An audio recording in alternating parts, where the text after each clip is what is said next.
Bismillahirrahmanirrahim. Assalamualaikum warahmatullahi wabarakatuh. Ketemu dengan saya lagi, Iwan Zain Fuad, pada mata kuliah Hukum Perkawinan. Bahasan kita pada kali ini, materi yang ke-10, kita akan membahas tentang kedudukan suami istri dalam perkawinan. Ya, ini positioning ya. Ketika kita ketika dua orang bertemu menjadi satu ikatan. Ketika menjadi satu ikatan, masing-masing pihak dalam ikatan ini tentu mempunyai posisi masing-masing. Posisi ini juga berkaitan dengan peran yang akan ia mainkan dalam ikatan ini, dalam perkawinan ini. Apa yang dilakukan oleh laki-laki sebagai suami, demikian juga dengan wanita sebagai istri. Ya, kalau dalam sebuah tim sepak bola misalnya, sebagai satu kesatuan tim, masing-masing pemain dalam kesebelasan akan sesuai dengan spesialisasi masing-masing. Ada penjaga gawang, ada back, winger, gelandang, striker, ya seperti itu ya. Untuk satu tim, tujuannya apa? Biar semuanya bekerja sama menurut spesialisasinya, sehingga ketika bertanding mereka dapat meraih kemenangan. Ya, demikian juga dengan perkawinan. Relasi suami istri ini membentuk sebuah tim yang akan berkompetisi dalam kehidupan nyata sehari-hari. Dalam kehidupan nyata ini tidak aman saja, tidak enak-enak saja, tapi penuh dengan mara bahaya, penuh dengan kesulitan, dan itu semua tidak mungkin dihadapi secara sendiri-sendiri. Masing-masing individu harus bersatu, harus kompak untuk menghadapi seluruh mara bahaya, rintangan, agar keluarganya sukses, hingga mereka meraih keturunannya juga diprospek jadi generasi masa depan yang cemerlang. Nah, itu sebenarnya bagaimana kita membentuk keluarga yang membentuk satu generasi, perkawinan sebagai proses. Tidak hanya proses reproduksi secara biologis, tapi juga reproduksi ideologi, keyakinan, dan juga kesejahteraan. Itu inti dari perkawinan, yang dimana budaya ini adalah budaya yang luhur, yang diwariskan dari nenek moyang kita sebagai tradisi yang mulia. Dan ini terus dikonservasi, dilestarikan agar langgeng. Bisa jadi peran suami istri yang digariskan oleh nenek moyang kita sesuai dengan tradisi ini sudah mulai menghilang, sudah mulai ditinggalkan, digantikan dengan berbagai macam ideologi dan peran-peran gender yang tidak lagi sesuai dengan tradisi asalnya dalam perkawinan. Itu sebagai permulaan kuliah ini. Ya, kita sudah sampai pada materi yang ke-10. Anda lihat, dalam rumah tangga, kita tentu menginginkan kalau menikah, pengennya cukup sekali seumur hidup. Kita akan menua bersama dengan pasangan kita, dengan suami kita, dengan istri kita, hingga ajal memisahkan. Ini impian dan visi perkawinan yang kita cita-citakan. Paradigma perkawinan yang kita idealkan dan menjadi visi bersama kita adalah perkawinan yang langgeng, yang kekal. Undang-undang perkawinan kita, Undang-Undang Nomor 1 Tahun 1974, menggariskan bahwa perkawinan berdasarkan ketuhanan Yang Maha Esa sebagai sebuah relasi yang kekal. Dan ini menjadi cita-cita bersama kita, bagaimana caranya mewujudkan perkawinan yang kekal. Untuk mewujudkan perkawinan yang kekal ini tidaklah mudah. Banyak halangan, rintangan yang menghalangi kekekalan rumah tangga. Nah, di sini untuk mencapai kekekalan rumah tangga, positioning suami dan istri dalam perkawinan menempati posisi yang sangat-sangat strategis. Apa yang dilakukan, apa yang seharusnya dilakukan istri agar rumah tangganya kekal. Demikian juga dengan suami, apa yang harus diperankan. Secara tradisi, yang menjadi tulang punggung adalah suami, sedangkan istri menjadi tulang rusuknya sebagai supporter kehidupan suaminya. Relasi ini juga dikenal dengan istilah patriarki, di mana dominasi kepemimpinan rumah tangga dipegang oleh laki-laki. Atau bisa dikatakan bahwa yang menjadi imam keluarga adalah laki-laki. Jadi kepemimpinan berdasarkan gender tertentu atau spesifik gender, bukan netral gender. netral gender, kepemimpinan rumah tangga bisa diserahkan siapa saja, baik suami maupun istri, asal dia mampu, asal dia punya kapasitas memimpin. Ya, zaman sekarang juga menjadi tantangan sekali. Nah, kenapa? Karena banyak laki-laki tidak lagi diprospek untuk menjadi pemimpin. Laki-laki dan perempuan diperlakukan sama. Padahal secara psikologis yang namanya perempuan ini butuh pemimpin. Kalaupun dia memimpin, dia dalam keadaan darurat, tapi memerlukan kepemimpinan laki-laki, memimpin dirinya dan anaknya. Tuh. Ini yang harus kita camkan bersama. Secara tradisi, nenek moyang kita sudah memberikan garis besar tentang kepemimpinan laki-laki. Nah, seluruh kebudayaan di dunia berdasarkan kepemimpinan laki-laki. Atau bisa dikatakan peradaban di dunia berbasis patriarki. Ya, ini juga didukung dengan norma-norma agama. Hukum adat ini juga didasarkan pada legitimasi agama terlebih dahulu. Bagaimanapun juga yang namanya agama adalah core dari kebudayaan masyarakat. Secara antropologi, agama atau keyakinan adalah core atau inti dari kebudayaan seluruh masyarakat di dunia. Dan legitimasi agama-agama manapun, agama Samawi, agamanya Ibrahim, ilah Ibrahim mendasarkan pada peran gender yang patriarki. Dan ini, pandangan agama ini dilegitimasi oleh tradisi budaya kita dalam hukum adat. Ya, namun dalam perkembangan zaman, dengan perubahan zaman, ternyata budaya tradisi ini mulai digeser seiring maraknya pemikiran-pemikiran feminis, pemikiran-pemikiran liberal yang menggerus tradisi yang ada dalam kebudayaan kita dan dalam kehidupan agama. Ya, ini yang patut kita waspadai sebenarnya. Dalam rumah tangga, masing-masing pihak, suami maupun istri, harus saling menghormati satu sama lain dan memuliakan. Suami memuliakan istrinya. Ya, tidak boleh karena mentang-mentang berkuasa dia merendahkan istrinya. Ini kalau ini dilakukan, ini sebuah kesalahan besar karena kemuliaan seorang laki-laki terletak pada istri yang mendukungnya. Kalau laki-laki tidak bisa memuliakan istrinya, dia tidak pantas disebut laki-laki. Ya, dalam kebudayaan kita ternyata posisi saling menghormati dan memuliakan ini secara tradisi dalam hukum adat tidak hanya terbatas antar individu. Kita menghormati istri saja atau istri menghormati suami saja, tapi melainkan juga menghormati dan memuliakan keluarga besarnya. Mana istri menghormati mertuanya, suami juga demikian. Dan mertuanya juga baik, juga hormat, sering membantu. Tidak hanya orang tua, dengan saudara-saudaranya pun, dengan ipar-iparnya juga baik. Jadi, dengan sehingga akhirnya terbentuk relasi yang harmonis. Tidak hanya antara suami dengan istri, tapi antara mertua dengan menantu, antara besan dengan besan, antara keluarga kecil ini dengan ipar-iparnya, kemudian dengan anak-anaknya, dengan kemenakan-kemenakannya. Relasi-relasi harmonis ini dalam hukum adat tidak terbatas pada keluarga inti atau nuclear family saja, tapi sudah meluas ke extended family atau keluarga besar. Ini norma hukum adatnya demikian. Ya, kalau secara individu kita akan melihat bagaimana sih peran suami terhadap istrinya. Istrinya juga memainkan peran terhadap suaminya. Ya, kalau lihat gambar ini menjadi gambaran awal bagaimana seharusnya suami berperilaku terhadap istrinya dan juga sebaliknya. Ya, ini yang diidealkan dalam kebudayaan kita. Positioning seperti ini sudah mengalami pergeseran. Dalam arti positioning suami sebagai pemimpin rumah tangga dan istri patuh pada kepemimpinan suaminya ini sudah mulai ditinggalkan atau tidak. Nah, ini pemikiran kita bersama. Ya, rumah tangga bukanlah perbudakan, melainkan sebuah pengabdian. Jika dua individu menjadi satu, yang harus dilakukan adalah pengorbanan satu sama lain, saling kerjasama. Yang namanya kerjasama berbeda dengan perbudakan.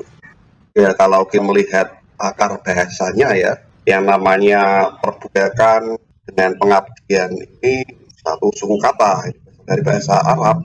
Abidah yang butuh ibadah dan ibadah, bahwa dua-duanya itu punya akar kata yang sama, yakni ibadah.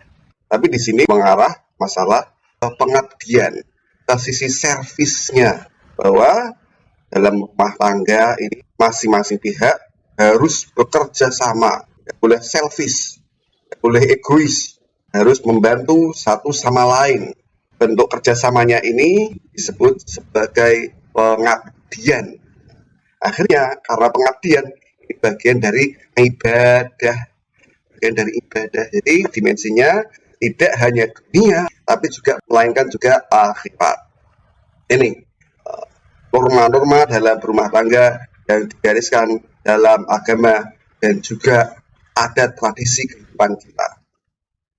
Kalau kita melihatnya sebagai perbudakan, ujung-ujungnya akan melihatnya sebagai dimensi kemerdekaan individu. Adanya hak-hak individu yang tertindas, dan ketertindasannya ini ada dalam perkawinan, ada dalam rumah tangga, ada dalam relasi suami istri.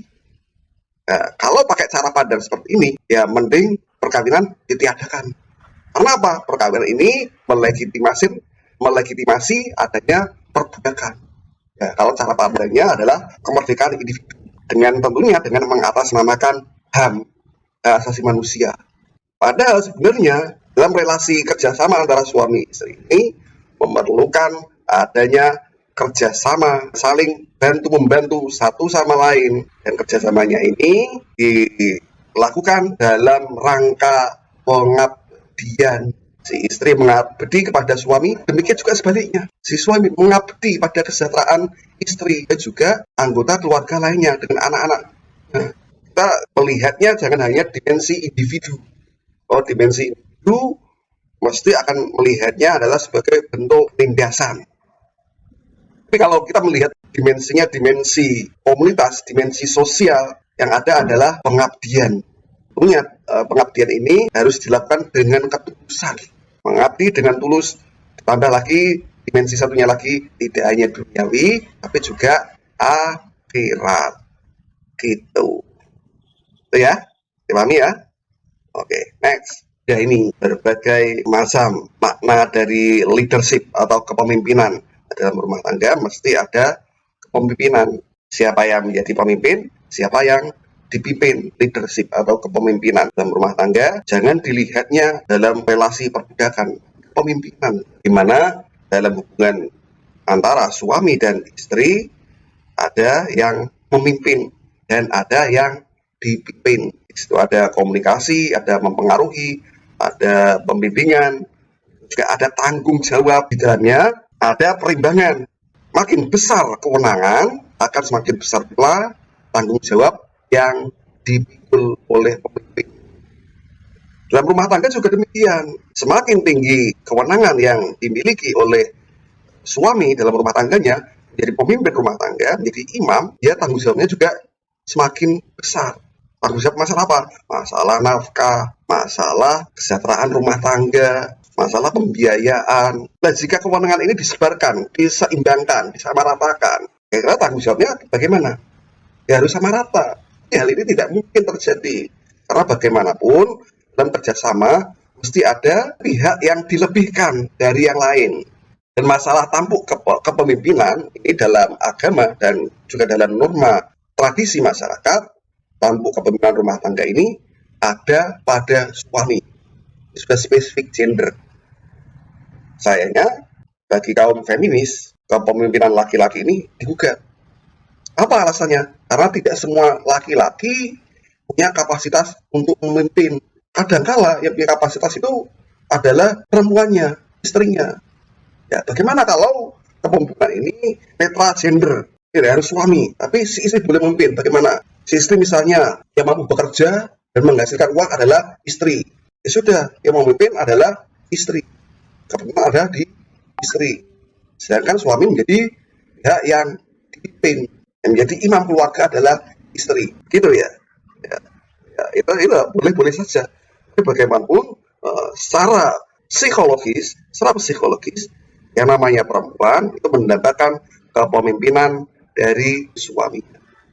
Kadangkala suami yang tidak punya kepemimpinan seringkali tentu digugat keberadaannya oleh istri. Gugatnya bagaimana? Ya mending ganti suami mungkin. Karena istri menginginkan laki-laki yang mampu memimpin. Ya, kemudian dalam kepemimpinan juga ada dimensi etis, di mana memimpin suami misalnya harus punya tata krama, sopan santun dalam memimpin istrinya. Ya, jangan mentang-mentang sebagai pemimpin juga seenaknya sendiri mengatur rumah tangganya dengan tangan besi apalagi. Ya, bagaimanapun juga tugas sebagai suami adalah memberikan kenyamanan pada istrinya dan anak-anaknya. Ya, terus kemudian decision atau keputusan. Kepemimpinan diharuskan mengambil satu keputusan. Dan keputusan ini, apalagi kalau keputusannya sangat strategis dalam kelangsungan rumah tangga.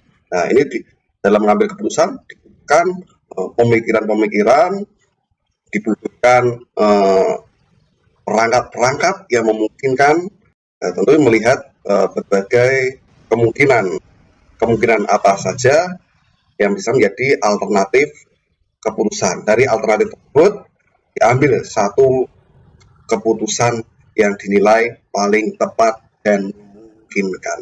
Nah, di sini keberadaan pemimpin menjadi sangat-sangat penting. Dan sekali lagi, kepemimpinan ini ada di tangan suami. Sudah spesifik gender. Karena sudah spesifik gender, maka keberadaan laki-laki seharusnya sudah diprospek sejak dia akan menjadi pemimpin. Tanamkan, jika misalnya Anda punya anak, tanamkan, he was born to be a leader. Dia terlahir untuk menjadi pemimpin. Ya, demikian juga perempuan sebenarnya, cuman level kepemimpinannya berbeda. Sehingga ya ketika dalam rumah tangga, lelaki terlahir untuk menjadi pemimpin. Setidaknya dalam rumah tangga. Ya, dan berbagai dimensi lain dari kepemimpinan. Ya, bagaimanapun juga, yang namanya pemimpin ini bukanlah pejabat. Pemimpin itu bukan pejabat. Ya, sebenarnya sih jabatan. Tapi dalam tanggung jawab yang dipikul oleh seorang pemimpin, ini yang namanya kepemimpinan ini lebih substansial daripada jabatannya. Hanya jabatannya adalah kepala rumah tangga. Kepala rumah tangga ini merupakan jabatan formil sifatnya. Tapi yang lebih substansial di sini adalah kepemimpinan. Bagaimana seorang suami bisa memimpin rumah tangganya. Dalam kepemimpinan ini tentu membutuhkan pengabdian dan pengorbanan yang seluas samudra. Karena tidak mudah, bukan berbagai macam pengorbanan, tidak hanya waktu, tenaga, juga harta, tapi juga jiwa raga dikerahkan semuanya. Itu karakter yang harus melekat pada seorang pemimpin. Dan juga suami juga harus mengabdi rumah tangganya, pengabdian dan pengorbanan, tidak hanya fisik tapi juga mental, menghadapi perilaku istri juga tidak mudah, karena karakter wanita dengan pria ini berbeda. Antara Mars dengan Venus yang berbeda, kemudian disatukan menjadi satu, dan ini tidaklah mudah. Perlukan pengabdian dan pengorbanan seluas samudra. Ya, dan posisi suami istri dalam rumah tangga, posisinya bagaimana ya? Nah, kita akan melihat masalah ini dalam 3 perspektif hukum yang ada, yang berlaku di tengah-tengah masyarakat.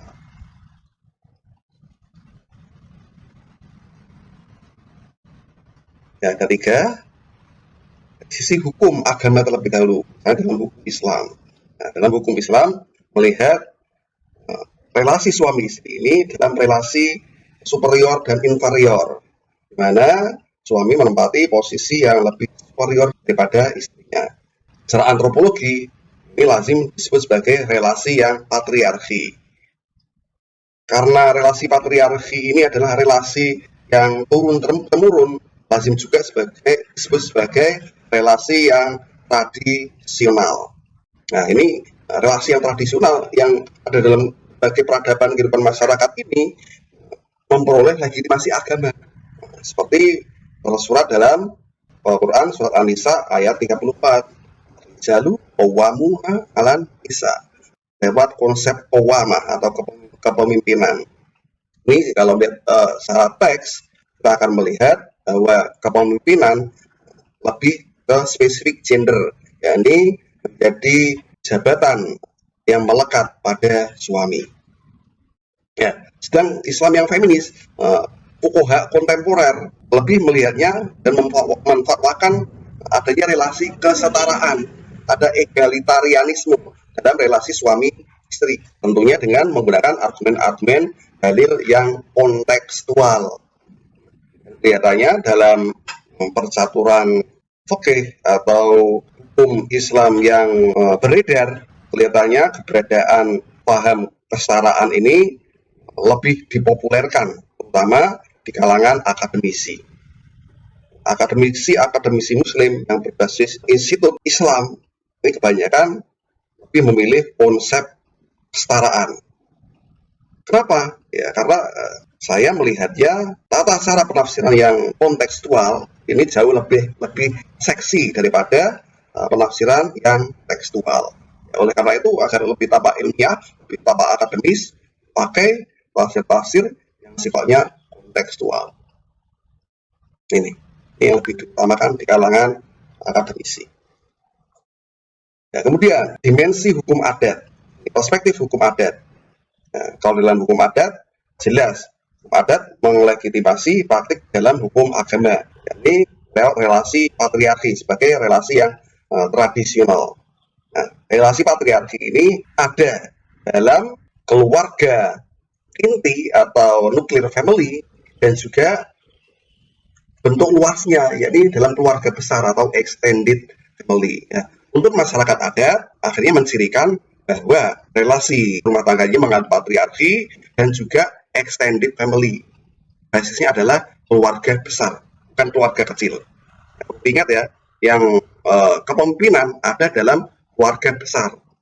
Sedangkan kepemimpinan dalam keluarga inti hanya pada suami karena patriarki. Extended family-nya juga patriarki. Keluarga besarnya dipimpin oleh patriarki. Nah, ini ada dalam seluruh kebudayaan peradaban di dunia ini. Loh, kalau di Minang itu Pak, garis keturunan ada pada perempuan, ada jalur perempuan. Berarti Minang itu tradisi adatnya tidak patriarki dong Pak. Wah, itu salah besar. Jangan salah, di Minang ini bentuknya extended family, keluarga besar. Dan kepemimpinan juga patriarki. Karena dalam relasi keluarga di Minang, ini menganut kepemimpinan dipegang oleh mama. Ya, mama yang namanya mama ini adalah kakak laki-laki tertua dalam keluarga besar. Siapa yang menjadi mamanya? Nah, dan mama itu pasti laki-laki. Ya, karena itu kepemimpinannya juga pasti patriarki. Dan ini menjadi relasi tradisional dalam berbagai kehidupan peradaban di dunia, termasuk juga di Minang. Yang matrilineal, di Minang itu karena garis keturunan dan garis warisan ada di perempuan, tapi secara relasi gender masuk dalam lingkup patriarki. Ya, jika misalnya keluarga kecil tidak saya lanjutkan ya dalam hukum adat, ketika keluarga kecil, keluarga inti ini belum mempunyai kemampuan yang memadai, ini pasti ada support dari keluarga besarnya, dari extended family. Ya, namun keberadaan tradisi adat tentang perkawinan ini seiring perkembangannya mulai terjadi pergeseran. Misalnya di barat, di Amerika, seiring dengan berkembangnya revolusi industri, ini berangsur masyarakatnya mulai bergeser dari extended family menjadi nuclear family. Artinya lebih mengedepankan keluarga besar, mulai ikatan keluarga besarnya mulai memudar, lebih mengedepankan nuclear family atau keluarga kecilnya. Nah, jadi perkembangan industri, karena industri juga berkembang, hanya industri 2.0 tapi 3.0, sekarang sudah mencapai 5.0. Itu bagaimana keberadaan keluarga? Perkembangannya, saya melihat perkembangannya, tidak nuclear family saja sudah mulai menghilang. Keberadaan keluarga inti juga sudah mulai memudar. Relasi suami istri tidak lagi menjadi patokan ideal dalam kehidupan modern sekarang ini di era industri 5.0 misalnya. Ya, lebih mengarah ke single family. Karena apa? Yang menjadi prioritasnya adalah kepentingan individu. Setiap orang lebih mengedepankan kepentingan individunya masing-masing. Ketika tidak lagi sejalan dengan pasangannya, sudah memilih sendiri. Apalagi jika dia punya kelebihan sumber daya, yang penting sendiri. Ngapain barengan? Ya barengan kalau happy, kalau nggak happy ya udah. Akhirnya kalau konsep ini diterapkan dalam rumah tangga, yang terjadi adalah mending cerai. Kalau iya nikah. Karena nikah itu ada ikatan hukum, dari ikatan hukum perdata yang memberikan tuntutan agar masing-masing pihak memenuhi kewajiban atas pihak yang lainnya, suami punya kewajiban yang lainnya, dan ini tentu beresiko, perkawinan beresiko bagi masing-masing pasangan. Akhirnya pasangan mulai memilih alternatif relasi gender yang lain yang memungkinkan selain perkawinan apa? Cohabitation alias kumpul kebun. Akhirnya di barat juga mulai karena berkembangnya paham individualis, sedangkan lembaga perkawinan mengikat pihak terlalu kuat, hingga mending milih alternatif relasi gender yang lain. Salah satunya adalah cohabitation. Kalau ingin menyatu jadi akhirnya menyatu dalam keluarga menjadi cohabitation. Ya meskipun kadang cohabitation ini dijadikan sarana untuk seperti test drive, seperti percobaan. Daripada nanti menikah ternyata tidak cocok, kemudian rebutan monogami, mending lewat test drive dulu, dicoba, dijajal. Cocok nggak? Nah, lewat lembaga namanya cohabitation alias kumpul kebun. Mana laki-laki dan perempuan tinggal dalam satu rumah tangga, tapi tidak terikat dalam tali perkawinan. Tujuannya ya melihat kemungkinan kecocokan satu sama lain. Nah, ketika tidak cocok, ya akhirnya ya menyendiri satu sama lain. Tapi kalau cocok bisa diteruskan ke jenjang lebih lanjut, yakni perkawinan. Ya kemudian bagaimana hukum negara memandang relasi suami istri ini? Ya, dalam hukum negara kita sudah pernah diberlakukan dua hukum, yakni hukum warisan kolonial lewat KUH Perdata alias Burgerlijk Wet BW, dan kemudian ketika sudah merdeka mulai diundangkan Undang-Undang Nomor 1 Tahun 1974 beserta regulasi turunannya di PP 9 Tahun 75 dan juga kompilasi hukum Islam lewat Inpres tahun 1991. Ya, kita lihat bagaimana sih hukum yang berlaku di negara kita. Ya, suami adalah kepala persekutuan, istri harus tunduk pada suami. Nah, di sini hukum negara kita menganut relasi yang patriarki lewat BW, lewat KUH Perdata. KUH Perdata kita memandang relasi suami istrinya memakai tradisi patriarki. Ya, ketika diundangkan di Undang-Undang 9 tahun 75, bagaimana? Ternyata posisinya berubah menjadi seimbang. Ya meskipun secara simbolik, ini kepemimpinan berada dalam suami sebagai kepala rumah tangga, istri sebagai ibu rumah tangga. Ini secara simbolik. Tapi kenyataannya posisinya adalah seimbang. Seimbangnya bagaimana? Dipakai perangkatnya. Perangkatnya sudah memperlihatkan keseimbangan. Keseimbangannya ini didukung oleh perangkat yang memungkinkan masing-masing pihak supaya seimbang. Perangkatnya apa? Masing-masing pihak, baik suami istri, punya hak untuk melakukan perbuatan hukum masing-masing. Masing-masing pihak bisa melakukan perbuatan hukum masing-masing, di sini sudah tidak ada lagi ketergantungan satu sama lain. Yang ada adalah keseimbangan. Nah, sebenarnya relasi suami istri dalam undang-undang perkawinan ini memperlihatkan sekali bahwa rumah tangga ada dalam konsep yang sangat-sangat rapuh. Kenapa rapuh? Karena tidak ada ketergantungan. Yang ada adalah independensi atau kemandirian. Ya, berbeda dengan BW. Kalau BW lewat konsep patriarki ini masing-masing pihak punya ketergantungan. Suami akan tergantung pada istrinya dalam memenuhi kebutuhannya. Sedangkan istri juga tergantung pada suaminya. karena ia yang mengurus seluruh harta bersama dan juga harta istri. Bukan karena semuanya berada dalam kepemimpinan, dalam penguasaan suami, tapi penguasaannya tentu ada tanggung jawab dan ada batasan tanggung jawabnya supaya tidak menyalahgunakan kewenangannya. Yang saya salut relasi gender yang ada dalam KUH Perdata ini, keberadaan kepemimpinan diberikan otoritasnya pada suami dan juga didukung oleh perangkatnya berupa aturan hukum tentang tata cara penguasaan harta bersama dan juga kemampuan tindak secara hukum, semuanya harus pada suami. Istri kalau mau berasal di pengadilan harus izin suaminya dan dibantu oleh suaminya, dan si istri tidak bisa melakukan perbuatan hukum karena perbuatan hukum yang ini yang menangani adalah suaminya. Dan di sini suami kepemimpinannya ini dibatasi kewenangannya. Nah, pembatasnya apa? Dan harus dengan persetujuan istri kalau masalah harta. Ya, hal ini berbeda di Undang-Undang Nomor 1 Tahun 1974, di Undang-Undang Perkawinan kita. Di Undang-Undang Perkawinan kita, kan posisi suami istri adalah seimbang dan masing-masing pihak suami istri bisa melakukan perbuatan hukum masing-masing. Nah, ini yang menimbulkan kerentanan. Kenapa? Karena suami istri bisa melakukan perbuatan hukum masing-masing, bisa mandiri, tidak tergantung lagi satu sama lain. Ya, ini lewat KHI. Di KHI secara simbolik suami adalah pembimbing istri dan keluarga. Ini masih simbolik ya. Ini simbolik tapi tidak didukung oleh perangkatnya. Lewat perangkatnya adalah keseimbangan. Berarti lebih relasi suami istrinya lebih mengedepankan adanya keseimbangan. Keberadaan aturan tentang suami sebagai pembimbing istri ini hanya simbolis saja. Karena apa? Karena tidak dapat dipaksakan. Yuk kita lihat detailnya posisi suami istri dalam hukum Islam. Ada dua kubu tradisionalis sama modernis. Bisa juga diklasifikasikan, dibedakan antara kubu tekstualis dengan kontekstualis.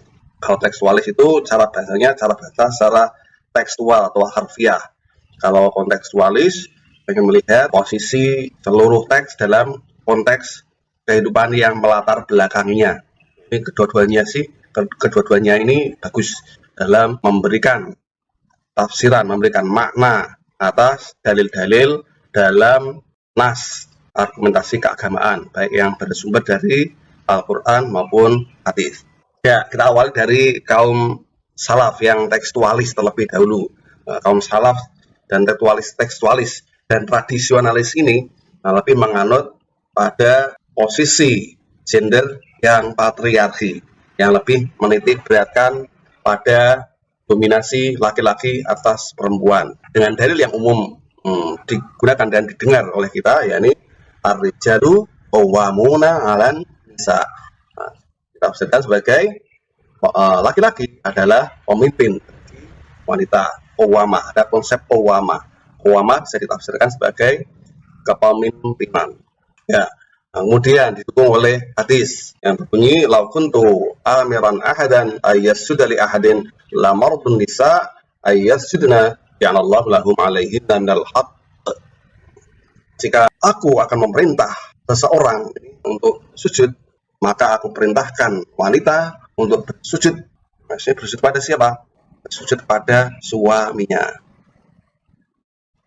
Nah, kemudian satu sisi lain muncul pandangan kontekstualis modernis yang lebih memilih relasi gender yang setara atau egalitarian, mana memakai dalil dari surat Al-Ahzab tentang apa ini? Tentang perbedaan laki-laki dan perempuan dalam memperoleh ampunan dari Allah. Innal muslimina wal muslimat wal mu'minina wal mu'minat wal qanitina wal qanitat was shadiqina was shadiqat was sabirina was sabirat wal khashi'ina wal khashi'at wal musaddiqina wal musaddaqat was sha'imina was sha'imat wal hafidhina furujuhum wal hafidhina furujahum wal hafidhat wadh-dhakirina Allaha katsira wadh-dhakirati a'adallahu lahum maghfirah wa ajran 'azima. Ya, jadi artikan sungguhnya laki-laki dan perempuan muslim, laki-laki, perempuan mukmin. Nah, ini laki-laki dan perempuan ya. Endingnya apa tadi? Allah menyediakan untuk mereka ampunan dan pahala yang besar. Nah, ini relasi antara Tuhan dengan hambanya. Ya. Para aktivis gender yang muslim memakai argumen ini untuk melihat adanya kesetaraan antara laki-laki dan perempuan. Ya, namun yang banyak dilupa penafsiran atas ayat ini, bahwa ayat ini sebenarnya ada dalam konteks antara Tuhan dengan hambanya. Tapi lupa bahwa relasi gender dan suami istri ini adalah relasi sosial. Bagaimana hubungan antara laki-laki dan perempuan dalam rumah tangga. Ini saya rasa kurang tepat kalau melihat dari ayat ini. Ini akan lebih tepat kalau melihat masalahnya dalam konteks kehidupan sosial. Kemudian, karena pandangan fuqaha feminis ini lebih mengedepankan pada aspek individualisme, ya, mementingkan kepentingan individunya, terutama kepentingan individu si istri. Ya, ini apa? Lebih menginginkan wanita memperoleh kebebasan yang seluas-luasnya. Ya, karena cara pandangnya individualisme, tentu relasi yang dilihat adalah relasi yang berhadapan antara laki-laki dan perempuan. Pasti cara pandangnya karena pembebasan bahwa perkawinan ini mengandung di dalamnya tradisi perbudakan yang harus dihapuskan. Nah, ini cara pandang individualis. Tanpa melihat bagaimana konteks kehidupan sosialnya, bahwa selain manusia, selain sebagai makhluk individu, sebenarnya manusia juga makhluk sosial. Ya, kalau ada ikatan sosial, cara pandangnya jangan dari sisi individual saja.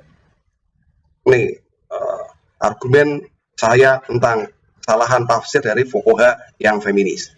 Cara pandangnya individualisme, kepentingan individu. Kalau melihat ada relasi gender atau relasi sosial, melihatnya cara pandang ini ada pihak yang tertindas dan tertindas. Akhirnya apa? Memakai ideologi Karl Marx. Karl Marx melihat suatu relasi sosial, melihatnya cara pandang individu. Ada pihak yang penindas, ada pihak yang tertindas. Konteks pemikiran Karl Marx dari buruh sama majikan, antara kaum burjuasi, kaum pemuda dengan kaum buruh, kaum proletar. Dan melihat kaum proletar ini adalah kaum yang ditindas oleh kesewenang-wenangan kaum burjuasi, kaum pemuda. Nah, ini cara pandang ini berusaha dilihat dalam konteks kehidupan rumah tangga, bahwa wanita adalah kaum yang tertindas, wanita adalah korban dari kesewenang-wenangan laki-laki. Cara pandangnya individu dan melihat posisi polar antara pihak yang penindas dan tertindas, dan selalu memakai cara-cara yang playing victim, menempatkan diri sebagai seakan-akan sebagai pihak yang tertindas. Dengan cara ini memudahkan untuk meraih simpati dan kemudian balik menindas. Nah, ini yang saya sangat sesalkan, cara-cara yang digunakan oleh kaum feminis. Nah, kemudian visinya adalah untuk mencapai kesetaraan dan menggunakan kesetaraan ini sebagai maqasidus syariah, sebagai asas maqasidus syariah. Maqasidus syariahnya apa? Kesetaraan. Seluruh pensyariatan yang ada dalam Alkitab, dalam Quran, dalam hadis harus berusaha dibatasi, juga harus ada dalam konteks kesetaraan. Nah, ini yang tidak pas. Bagaimanapun juga dalam kehidupan sosial ini ada ketidaksetaraan, dan ketidaksetaraan ini tidak mungkin dalam kehidupan yang setara. Ya, termasuk dalam relasi gender suami istri. Suami istri itu sebenarnya ya cara pandang kesetaraan ini tidak pas digunakan.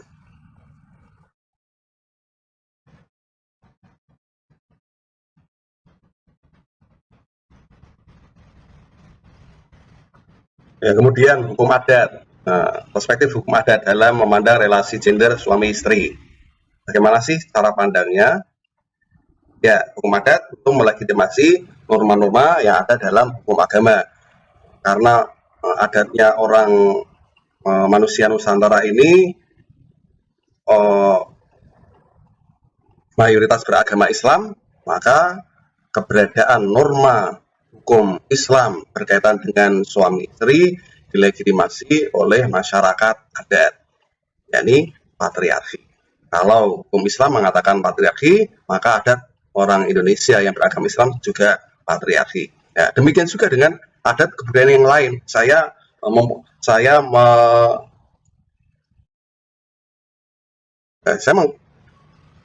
proposisi saya mengkonsepkan bahwa seluruh adat kebudayaan di berbagai belahan dunia ini adalah patriarki, dan ini adalah kebudayaan yang tradisional.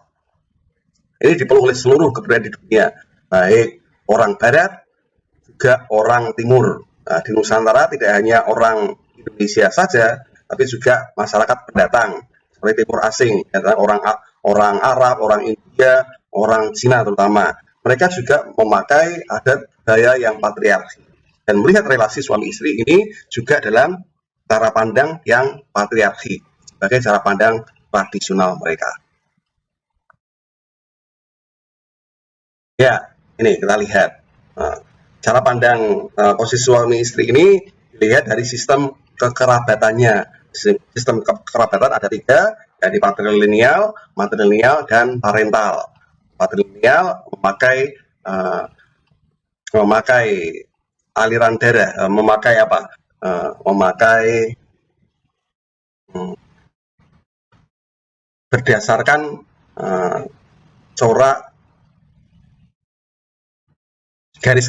berdasarkan garis keturunan laki-laki. Patrilineal berdasarkan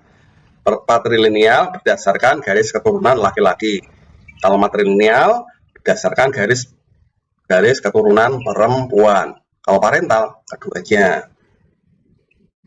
Ya, pada umumnya masyarakat Nusantara ini termasuk di Jawa memakai sistem kekerabatan yang parental, lain dengan Arab. Kalau Arab itu patrilineal, memakai sistem bin, ya.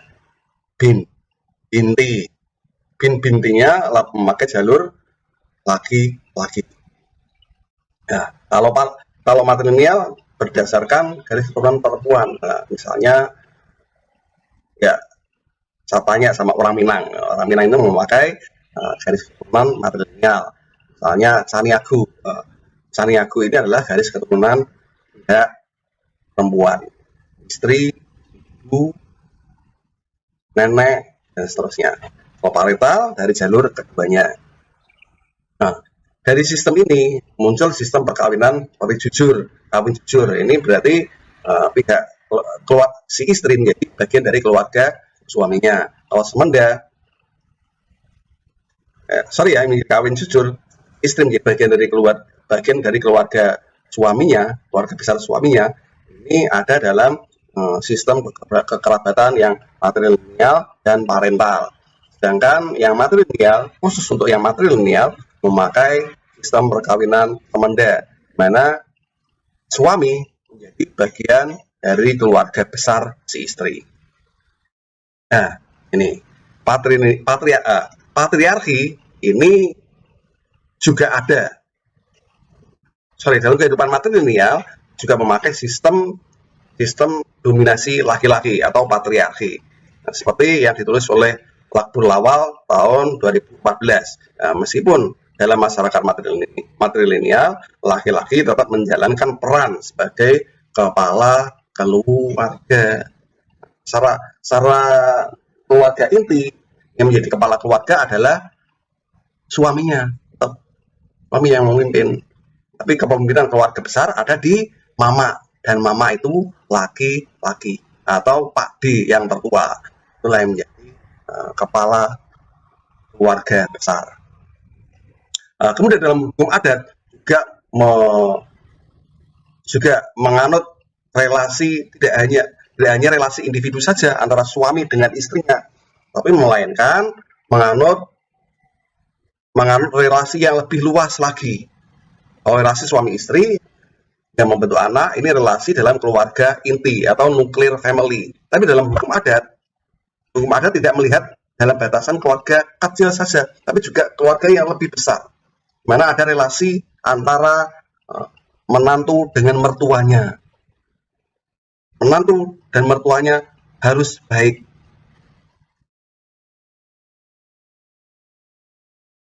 Menantu harus hormat pada mertuanya, karena mertua ini juga termasuk orang tua. Akhirnya menjadikan mertua sebagai orang tua dari si menantu. Tidak hanya relasi menantu sama mertua, juga ada relasi periparan. Mana istri dari suami adalah ipar dari saudaranya suami. Jadi ada relasi periparan. Dan tidak hanya itu saja, satu lagi tambahkan adanya relasi perbesanan. Mana antara keluarga besar suami dengan keluarga besar istri mempunyai hubungan. Ya, ini hubungan keluarga besar ini nanti punya implikasi terhadap keberadaan keluarga inti, nuclear family antara suami istri. Misalnya kalau suami istri ada perselisihan, maka yang menjadi pihak pendamai adalah keluarga besarnya. Nah, sebenarnya konsep ini mengadopsi dari pemahaman hukum agama. Dalam hukum agama, kalau suami istri berselisih, maka menunjuk adanya hakam min bainihi wa hakam min bainiha untuk mendamaikan keduanya. Dan di sini peran besan, antar besan kumpul menjadi hakam. Nah, konsep hakam ini diadopsi dalam hukum adat sebagai konsep perbesanan. Besan ini punya fungsi sebagai hakam untuk dalam rangka mendamaikan jika antara suami dan istri terjadi perselisihan. Tapi sayangnya konsep ini ditinggalkan dalam pembentukan hukum nasional kita. Atau dengan kata lain, hukum perkawinan kita tidak mengadopsi konsep hakam dan konsep perbesaran ini dalam mendamaikan perselisihan antara suami istri. Bahkan hukum perkawinan kita lebih mengakomodir jika tidak cocok ya cerai saja. Langsung yang mengadili adalah hakim. Tidak memakai konsep hakam, tidak memakai konsep antar besan dalam mendamaikan perselisihan antara suami istri. Itu.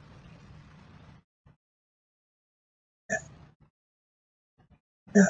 Kemudian kita lihat dari cara pandang antropolog atau ilmu budaya. Antropologi itu ilmu budaya ya. Ada beberapa antropolog yang saya kutip di sini, dan ini keilmuannya tidak diragukan lagi validitasnya. Ya, misalnya dari Emil Durkheim, ilmuwan di abad 19 ini melihat bahwa patriarki atau sebagai kebudayaan tradisional yang paling modern, mesin tradisional ini yang paling modern karena kebudayaan lain seperti matriarki sama kesetaraan adalah kebudayaan yang primitif.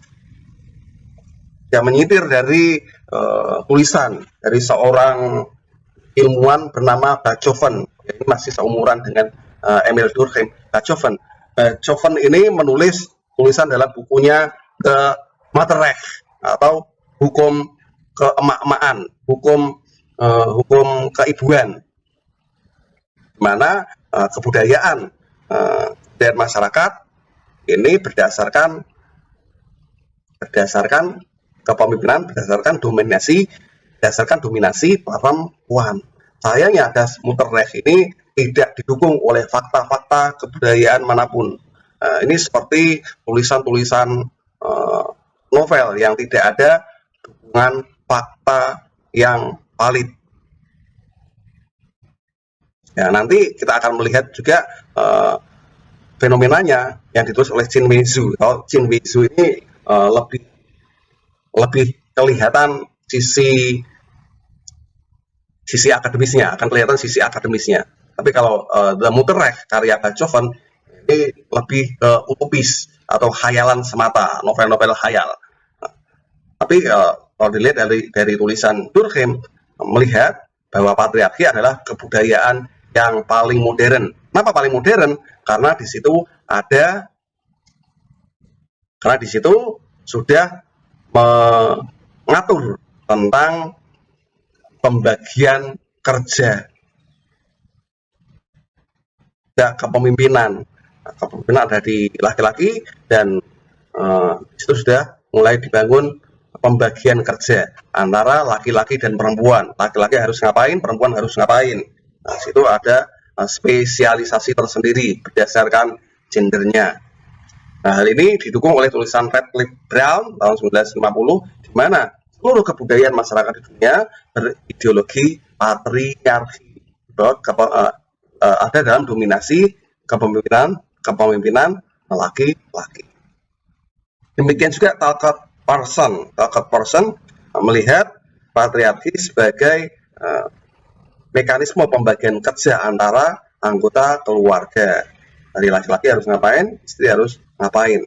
Nah, di situ cara pembagian kerja ini dipandang cara pandang sebagai relasi gender yang paling stabil.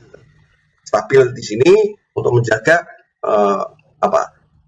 agar relasi suami istri ini berjalan lebih kekal, lebih stabil, tidak lagi rentan. Ada mekanisme saling bergantung satu sama lain. Ada solidaritas ketergantungan, mana suami tidak bisa hidup tanpa istrinya karena makanan juga perawatan termasuk seksual bergantung pada istri. Nah, demikian juga sebaliknya, istri tidak bisa hidup sendiri tanpa keberadaan suaminya sebagai pemimpin rumah tangga, sebagai penyedia kehidupan nafkah anggota keluarganya. Nah, relasi ini dipandang sebagai relasi yang paling stabil. Kenapa stabil? Karena ada ketergantungan satu sama lain. Nah, hal ini berbeda apabila semua pihak tidak tergantung, semuanya mandiri. Kalau mandiri, mesti tidak lagi ada ketergantungan satu sama lain. Konsekuensinya apa? Bila tidak tergantung, bila hanya mandiri, konsekuensinya masing-masing pihak bisa memilih jalan sendiri-sendiri.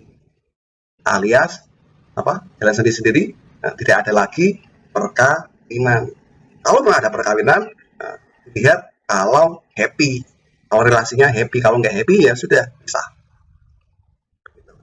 Nah, kemudian tulisan Shinbeizu, ini agak modern ini, tahun 1995. Dalam tulisannya di bukunya berjudul The Anatomy of Female Power. The Anatomy of Female Power. Nanti saya perlihatkan cover bukunya, The Anatomy of Female Power, mana sebenarnya meskipun ada dalam kehidupan patriarki ataupun kesetaraan gender barangkali, tapi di dalamnya mengandung matriarki yang terselubung. Terselubungnya bagaimana? Secara psikologis, laki-laki ini sebenarnya sangat tergantung pada perempuan. Kerentanan laki-laki. Laki-laki itu sebenarnya kelihatannya kuat, tapi di dalamnya sebenarnya lemah. Kenapa? Laki-laki ini sangat tergantung sekali pada perempuan. Dimulai sejak dilahirkan sampai menikah, ini tergantung pada perempuan. Ketika dilahirkan, ya tergantung pada ibunya. Tidak hanya masalah ngenen ya, tidak hanya terbatas pada masalah itu, tapi semuanya tergantung karena dia terbiasa dimasakkan oleh ibunya, dia tergantung pada perempuan seperti ibunya. Dia butuh kasih sayang ibunya yang memberikannya. Laki-laki tergantung pada perempuan. Demikian juga ketika ia mulai naksir pada perempuan untuk dilatih sebagai istrinya, sebagai gebetan kalau zaman sekarang. Gebetannya, kalau ia punya gebetan, dia mulai memperjuangkan segala sesuatu sumber dayanya untuk mengejar gebetannya ini sebagai pasangannya. Akhirnya apa? Semuanya sumber daya pengorbanan diberikan untuk perempuan yang ia cintai. Hal itu berlaku juga ketika laki-laki tersebut menikah pada istrinya. Dia sangat tergantung pada istrinya. Seperti halnya ya tergantung pada ibunya dahulu. Karena sudah tergantung pada perempuan. Kalau dulu ibunya, ketika sudah punya istri, dia tergantung pada istrinya. Ya itu, laki-laki. Ketika ia dewasa, perkawinan bubar, ini sebenarnya yang menjadi korban adalah laki-laki. Kalau laki-laki tidak mampu memimpin rumah tangga dan perkawinannya bubar, sebenarnya laki-laki adalah orang yang paling menderita. Laki-laki jadi korban dalam perceraian. Selain anak tentunya, anak yang menjadi korban perceraian. Ya, tapi secara psikologis ini menjadi gengsi bagi laki-laki menderita.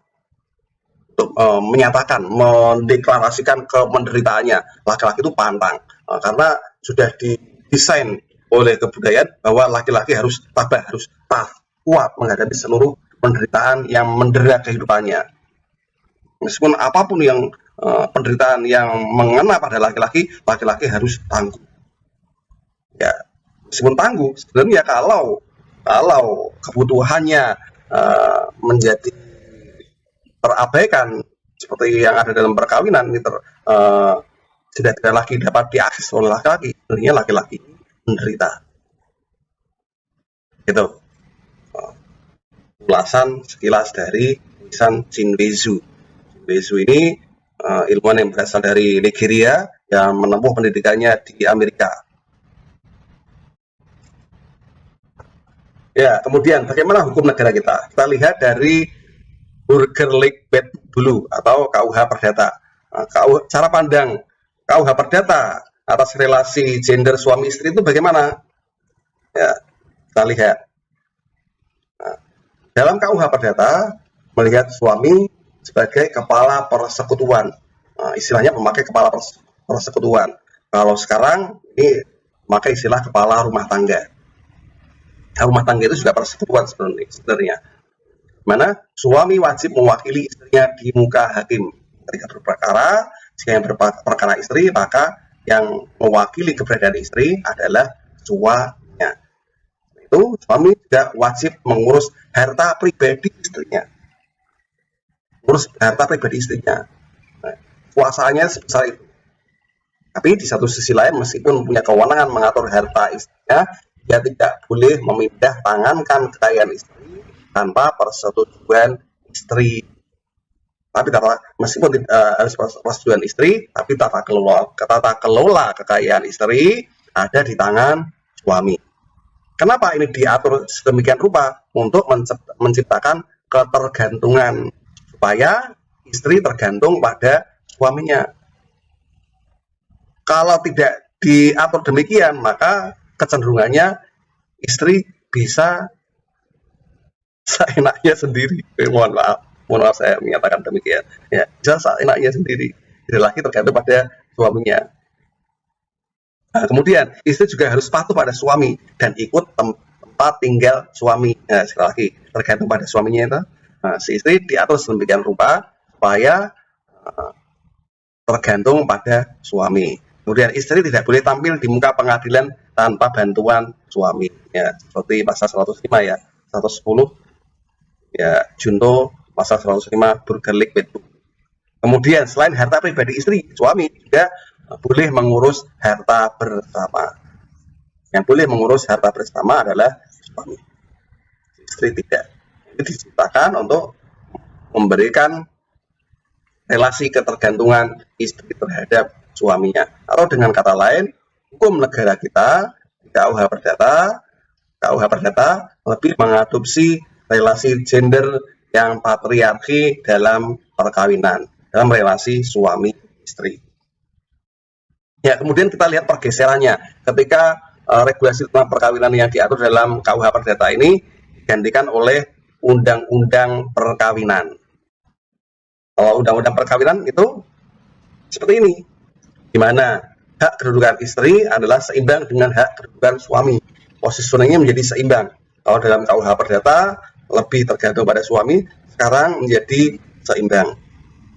Di mana masing-masing pihak, suami istri, berhak melakukan perbuatan hukum. Ini. Tapi di satu sisi lain, ini yang ayat ketiga ya, yang ayat ketiga ini hanya simbol semata. Suami adalah kepala keluarga dan istri ibu rumah tangga.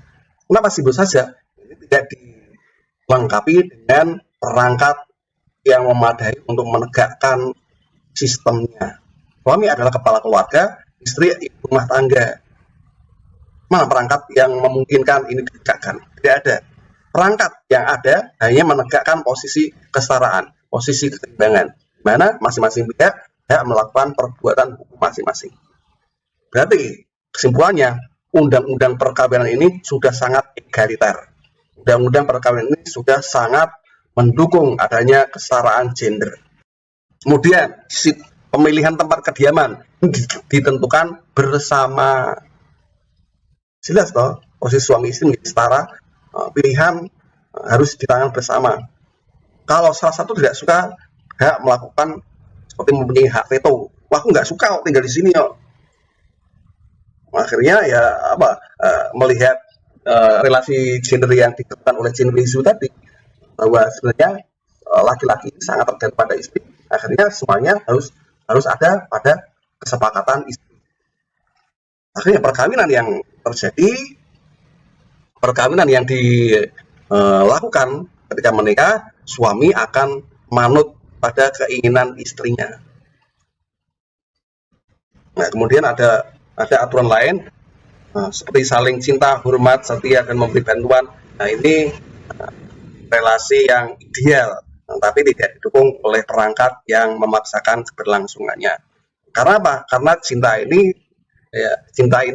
bisa datang dan pergi, bisa ada, bisa cintanya berubah menjadi benci. Kalau cintanya hilang, berubah menjadi benci, maka demikian juga keberadaan perkawinan. Ya, kalau masih cinta, nikah, jadi suami istri. Kalau cintanya sudah hilang, ya sudah, selesai. Ini tidak ada perangkat yang mendukung konsep ini di pasal 33 ini bisa terwujud sepenuhnya.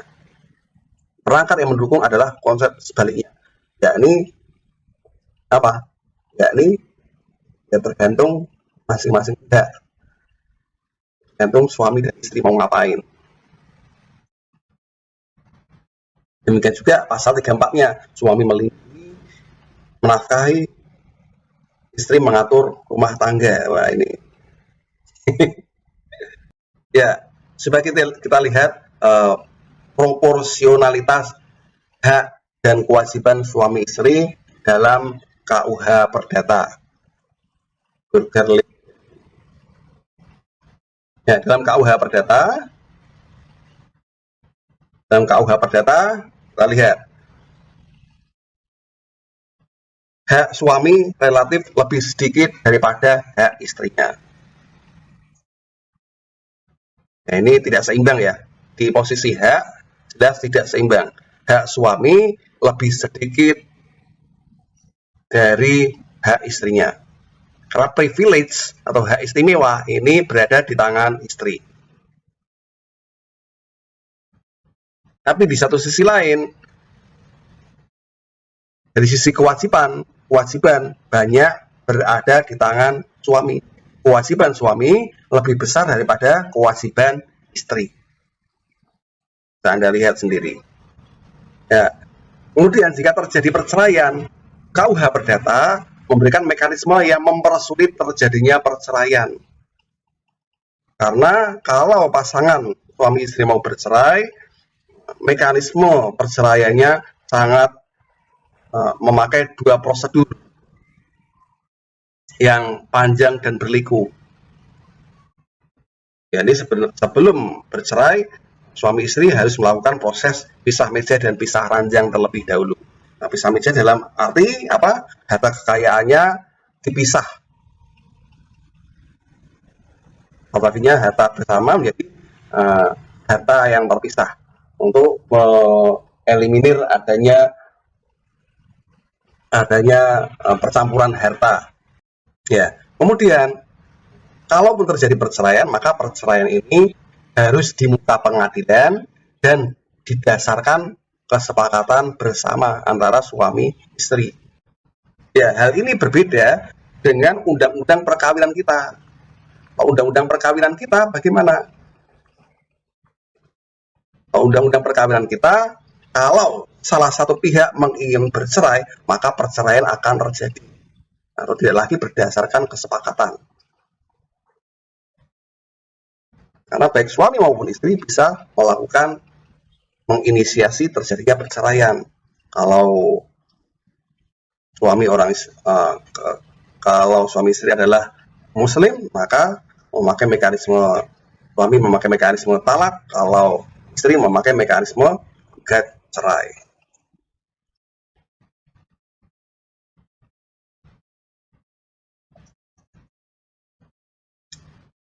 Ya, dia kepentingannya uh, kepemimpinan keluarga yang di dalam KUH Perdata ini adalah kepemimpinan atas keluarga atau melihat keberadaan keluarga juga keberadaan perkawinan ini dilindungi oleh hukum negara dalam KUH Perdata. Ya, selain keluarga dan perkawinan juga melindungi kepentingan individu. Jadi kepentingan individu dan kepentingan sosial ini dilindungi dalam kehidupan rumah tangga menurut KUH Perdata. Ya, posisinya juga beda kalau suami sebagai kepala persekutuan dan istri anggota persekutuan. Ya, lalu bagaimana dengan undang-undang perkawinan kita sekarang yang diundangkan lewat Undang-Undang Nomor 1 Tahun 1974. Bagaimana positioning suami istri dalam Undang-Undang Perkawinan atau UU. Yang ini terekam dalam pasal 31 Undang-Undang Perkawinan. Kita bisa melihat positioningnya di ayat pertama bahwa hak dan kedudukan istri adalah seimbang dengan hak dan kedudukan suami dalam kehidupan rumah tangga. Ya, berarti ini positioningnya setara. Sejak awal undang-undang perkawinan ini disusun untuk memposisikan suami istri dalam posisi yang setara. Tentu ini sudah selaras dengan cita-cita feminis yang menginginkan terjadinya kesetaraan. Ya. Kemudian untuk melengkapi positioning seperti ini yang dilihatkan seperti ini, maka dilengkapi dengan mekanisme untuk menegakkannya. Caranya bagaimana? Caranya ada di ayat yang kedua, di mana masing-masing pihak berhak untuk melakukan perbuatan hukum. Ya. Dengan diperbolehkannya suami maupun istri untuk melakukan perbuatan hukum, ini mengeliminir adanya ketergantungan istri kepada suaminya atau sebaliknya. Karena masing-masing pihak bisa melakukan perbuatan hukum sendiri-sendiri. Ya, suami maupun istri berhak bekerja, melakukan aktivitas perbuatan hukum seperti ya, termasuk aktivitas perdata ya, jual beli dan seterusnya, jual beli sewa menyewa tanpa tergantung pada suami seperti yang diundangkan lewat pengaturan perkawinan dalam KUH Perdata. Ini bagi feminis ini suatu kemajuan. Nah, namun pasal 1 dan pasal 31 ayat 1 dan 2 ini bertentangan dengan bunyi ayat yang ketiganya, di mana suami adalah kepala keluarga dan istri ibu rumah tangga. Ya. Perbedaannya apa? Kalau di ayat pertama menekankan positioning yang setara, yang sederajat, tapi di ayat ketiganya positioningnya ada hierarki, ada hubungan atasan dan bawahan, di mana yang menempati posisi yang lebih tinggi adalah suami dan istri hanya anggota keluarga biasa. Ya ini. Namun saya melihat ayat ketiga ini tidak berarti apapun, tidak mempunyai makna apapun, mengingat ayat yang ketiga ini tidak didukung oleh sarana untuk menegakkannya. Nah, kemudian di masalah pemilihan tempat kediaman juga ditentukan bersama. Jadi di sini tidak ada ketergantungan. Itu positioningnya suami istri dalam undang-undang perkawinan yang berlaku sampai sekarang, undang-undang perkawinan. Yang pun juga undangkan lewat kalau undang-undang nomor 16 tahun 2019 itu hanya masalah pengaturan tentang batas umur nikah ya. Undang-undang nomor 1 tahun 1974 masih. Demikian juga regulasi turunan dari undang-undang perkawinan kita. bagi yang beragama Islam diatur dalam kompilasi hukum Islam atau KHI. Dan KHI bagaimana? Ya, seiring dengan Undang-Undang Perkawinan. Pasal 79 KHI sama dengan pasal 31 Undang-Undang Perkawinan. Ya, relatif sama, tidak berbeda karena ini memang regulasi turunannya. Ya, kemudian ada tambahan mengenai kewajiban suami. Di antaranya suami wajib melindungi istri dan suami memberikan pendidikan agama. Ya, tapi ini hanya sebatas ketentuan tanpa adanya pemberian sarana untuk menegakkannya, hanya simbol saja. Demikian juga dengan bunyi pasal 80 di mana suami membimbing istri. Itu urusan rumah tangga diputuskan bersama. Ini juga hanya tempelan saja saya melihatnya. Ya, tempelan aturan yang tempelan. Tapi tidak ada regulasi yang memaksakan bahwa ini bisa berlangsung. Ya. Kemudian suami menanggung biaya nafkah, kiswah, kediaman istri, rumah tangga, perawatan, pengobatan istri anak, biaya pendidikan anak. Ya, kalau ini bisa ditegakkan, menegakkannya. Ya, kita bisa melihat regulasi tentang Undang-Undang Peradilan Agama. Ini pengaturan nafkah, kiswah, ini bisa diputuskan lewat pengadilan, penegakannya lewat pengadilan.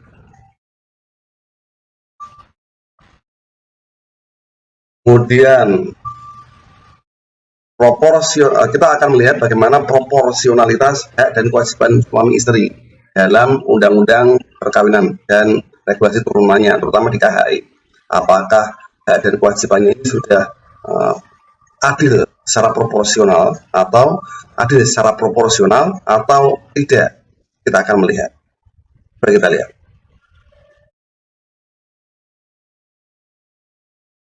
Ya, ini Anda bisa melihat sendiri bahwa hak dan kewajiban suami dan istri ini berbeda.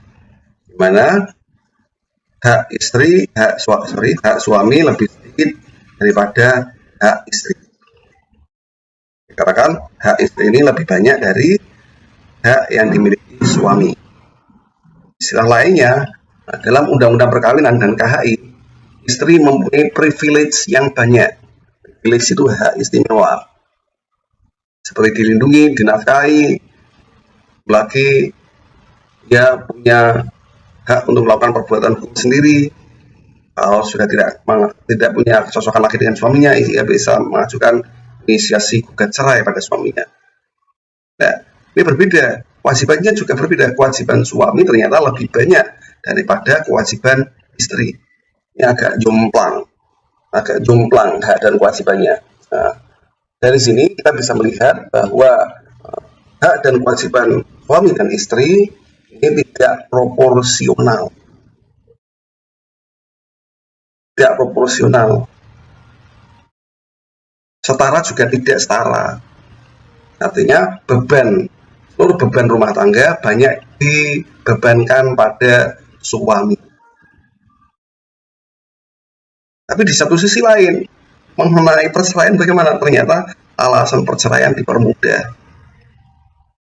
Nanti kita bisa melihat alasan perceraian dipermudah ini. Mengenai perceraian ini ada di PP-nya ya, Peraturan Pemerintah Nomor 9 Tahun 1975. Nah, itu ada alasan perceraian ini dipermudah apa? Tentang adanya perselisihan yang tidak dapat diselesaikan. Kemudian di KHI juga ditambah lagi adanya idbat nikah. Idbat nikah versi KHI ini ternyata juga mempermudah terjadinya perceraian. Kemudian suami dan istri juga bisa menginisiasi perceraian. Kalau suami bisa mentalak istrinya juga bisa menggugat cerai suaminya. Ya. Kemudian setelah bercerai, bekas istri yang privilege Privilege itu apa tadi? Hak istimewa untuk mengasuh anak dan mendapatkan nafkah dan juga dapat bulu-bulu pula. Ya, ini terkait dengan perceraiannya, dan terutama tentang apa? Proporsionalitas hak dan kewajiban suami istri, bahwa hak suami lebih sedikit daripada hak istri. Ini juga menunjukkan bahwa hak dan kewajiban suami istri dalam Undang-Undang Perkawinan dan KHI tidaklah proporsional. Sebenarnya ya tidak adil, tapi ya karena ini sudah menjadi budaya yang namanya laki-laki itu harus tanggung jawabnya, bentuk tanggung jawabnya ya ini memberikan nafkah, menanggung biaya. Jadi kewajiban suami. Ya, next. Ya, kemudian feminis yang disuarakan lewat RUU, ini masih rancangan undang-undang CLD KHI, kontra legal drafting KHI. Bagaimanakah positioning relasi gender suami istri dalam rumah tangga? Kita akan melihatnya sebagai berikut. Ya, ternyata jelas kesetaraan ini menjadi asas yang wajib dalam relasi rumah tangga berdasarkan pengaturan RUU CLD KHI. Kemudian pengaturan yang lainnya, wali nikah tidaklah menjadi rukun nikah.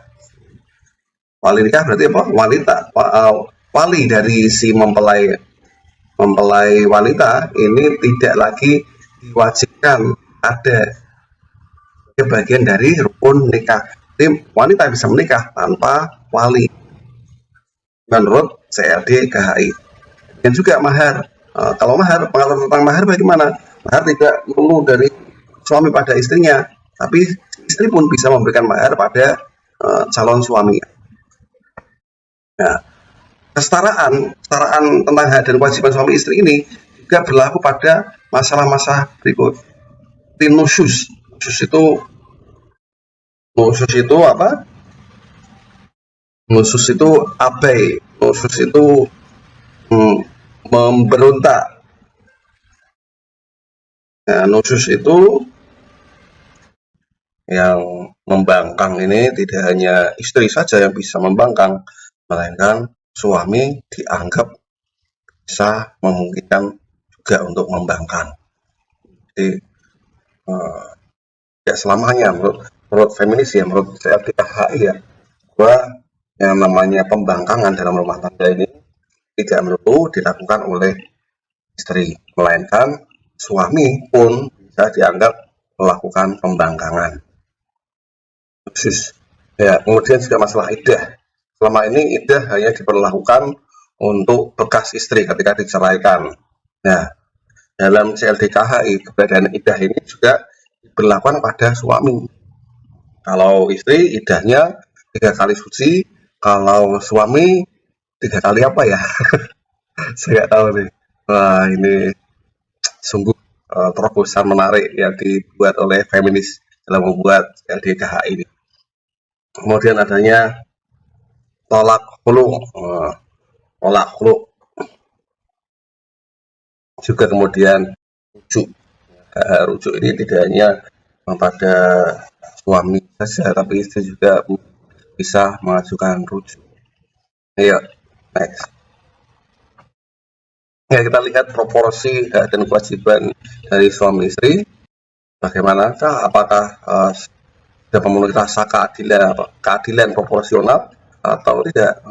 Karena memang sejak awal CLDKH ini dibuat untuk komposisi agar suami dan istri mempunyai posisi yang setara, maka keberadaan hak dan kewajiban diupayakan juga sama, baik hak dan kewajibannya. Haknya misalnya melakukan perbuatan hukum dan mengisi perceraian, ya, suami dan istri keduanya bisa melakukan perbuatan hukum dan juga bisa mengisi perceraian. Kewajibannya nafkah tidak lagi menjadi tanggungan suami, tapi istri pun bisa ikut memberikan nafkah pada suaminya. Ya, rumah tangga, siswa, anak bisa menjadi tanggungan bersama. Ini posisi ini menjadi tanggung jawab bersama. Ya, tidak tergantung suami istri ya, tanggung jawab bersama. Kemudian tentang perceraian, masing-masing bisa berinisiatif, tidak hanya untuk menceraikan tapi juga rujuk. Ya, karena keberadaan CLD ini untuk agar tercapai kesetaraan dalam posisi suami dan istri, kesetaraan ini untuk mengaktualisasikan diri mereka secara individu dan kehidupan sosialnya. Nah, ini kepentingan individu terutama, agar kepentingan individu masing-masing pihak baik suami istri bisa terlindungi dalam RUU CLDKH ini. Kemudian masalah kedudukan rumah tangga, masing-masing bisa menjadi kepala keluarga. Kepemimpinan keluarga ini bisa dinegosiasikan. Siapa yang menjadi kepala keluarga? Apakah suami ataukah istri? Kalau mereka punya kapasitas, that's okay, let's go. Ya, tapi kalau dalam penilaian saya, keberadaan CLDH ini memberikan ruang yang besar bagi mereka berdua, baik suami istri, untuk mandiri, untuk hidup mandiri, karena masing-masing punya hak masing-masing dan punya kewajiban bersama. Keberadaan hak yang sama dan kewajiban bersama ini memungkinkan masing-masing pihak, baik suami istri, bisa hidup mandiri. Ya, karena hidup mandiri maka sangat dimungkinkan bagi keduanya untuk bercerai apabila mereka tidak menemukan kebahagiaan bersama. Iya, itu konsekuensinya. Di satu sisi lain haknya terpenuhi masing-masing, tapi konsekuensinya relasi ketergantungan satu sama lain terhapus karena masing-masing pihak pengen diberikan keleluasan untuk hidup mandiri. Nah, itu. Ya, monggo sekarang kita pilih kesetaraan atau memakai relasi gender tradisional kita, yakni patriarki. Ya, Anda tinggal menilai saja dan nanti bersikap, kemudian berpilih. Saya yakin Anda semua sudah menginginkan kelak juga akan menikah. Kemudian bagaimana relasi gender yang Anda pilih ketika Anda menikah, ketika Anda berumah tangga? Apakah pakai relasi gender setara atau pakai relasi gender yang tradisional atau patriarki? Itu menjadi pilihan keluarga Anda. Dan yang perlu diingat bahwa semuanya itu, baik setara maupun patriarki, semua ada konsekuensinya. Saya tidak perlu menjelaskan lebih lanjut, jadi sudah saya uraikan. Tinggal Anda menilai, kemudian bersikap, dan lakukan sendiri. Do it, karena ini adalah hidup Anda. Nah, itu. Kemudian satu sisi lain ada kewajiban timbal balik antara suami istri. Ada reciprocity, bukan take and give ya. Take and give itu bahasa Indonesia yang diinggriskan. Adalah reciprocity atau timbal balik. Reciprocity obligation, kewajiban timbal balik antara suami istri. Nah, bagaimana kewajiban timbal balik suami istri dalam regulasi kita? Ya, bisa dilihat dari BW di KUH Perdata. Timbal balik, keduanya saling setia, tolong menolong, dan saling membantu. Kemudian di Undang-Undang Perkawinan nomor 174 dan KHI, ini juga relatif sama, tambahi support, setia, hormat, cinta. Dalam benak saya, keberadaan kewajiban timbal balik ini hanya kayak aksesoris saja, hanya tempelan yang diatur dalam regulasi, karena tidak ada perangkat yang mewajibkan masing-masing pihak untuk menegakkannya. Seperti cinta, yang namanya cinta tidak bisa dipaksakan. Kalau tiba-tiba rasa cinta itu berubah menjadi benci, ya nggak ada yang bisa melarang. Hormat juga sama.